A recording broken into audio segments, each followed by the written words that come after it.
Hezbollah, जिससे सीधी लड़ाई लड़ने से इसराइल भी बच रहा है।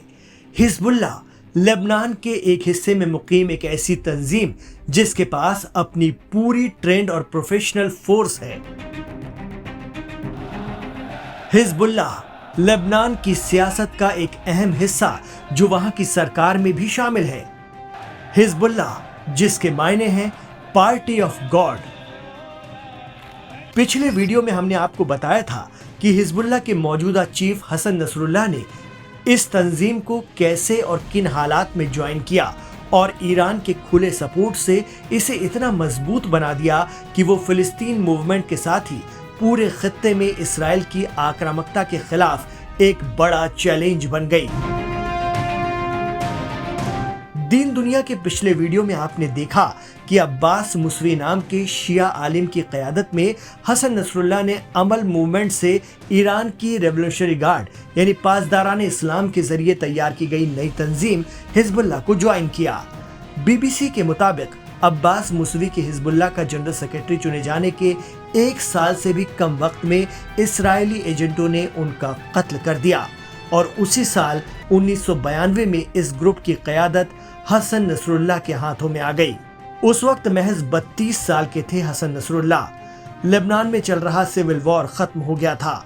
ऐसे हालात में हसन नसरुल्लाह ने लेबनान में हिजबुल्लाह संगठन की सियासी यानी राजनीतिक और फौजी दो ब्रांच खड़ी करने का फैसला किया। एक सियासी पार्टी के तौर पर हिजबुल्लाह ने बाकायदा लेबनान के इलेक्शन में हिस्सा लिया और पार्लियामेंट की 8 सीटों पर भारी वोटों से जीत हासिल की।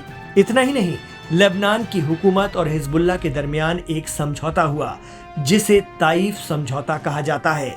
समझौते के तहत हिजबुल्लाह को अपने हथियार रखने की इजाजत सरकार की तरफ से दी गई क्योंकि उस वक्त इसराइल ने साउथ लेबनान पर कब्जा कर रखा था।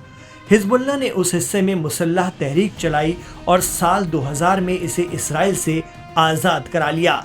इस जीत का सेहरा हसन नसरुल्लाह के सिर बंधा। ये पहला मौका था कि इसराइल चुपचाप किसी अरब मुल्क से वापस हट गया था। इतना ही नहीं, साल 2002 में हसन नसरुल्लाह ने इसराइल के साथ बातचीत के दौरान कैदियों की अदला बदली का समझौता किया। इस अवसर पर 400 से ज्यादा फिलिस्तीनी, लेबनानी कैदियों और दूसरे अरब देशों के नागरिकों को रिहा किया गया। लेबनान में हिजबुल्लाह ग्रुप को ईरान से भरपूर फाइनेंशियल सपोर्ट भी मिल रहा था। कहा जाता है कि इसका बेहतर इस्तेमाल करते हुए हिजबुल्लाह चीफ हसन नसरुल्लाह ने मुल्क में स्कूलों और अस्पतालों का एक जबरदस्त नेटवर्क खड़ा कर दिया। यही वजह रही कि हिजबुल्लाह एक राजनीतिक आंदोलन बन गया और लेबनान के मुसलमानों समेत दीगर लोगों के दिलों में भी अपनी जगह बना ली। साल 2008 में लेबनानी कैबिनेट ने हिजबुल्लाह तंजीम को बाकायदा हथियार रखने और फौजी ट्रेनिंग की इजाजत दे दी। उस वक्त सरकार में हसन नसरुल्लाह के संगठन हिजबुल्लाह के पास 2 मिनिस्ट्री भी थी। हसन नसरुल्लाह लेबनान की सियासत में एक ऐसी शख्सियत बन चुके हैं कि उनकी ताकत को कम करने की लेबनान में कभी किसी ने हिम्मत नहीं की और इसराइल भी इस शिया तंजीम हिजबुल्लाह से सीधे पंगा लेने से बचता ही है।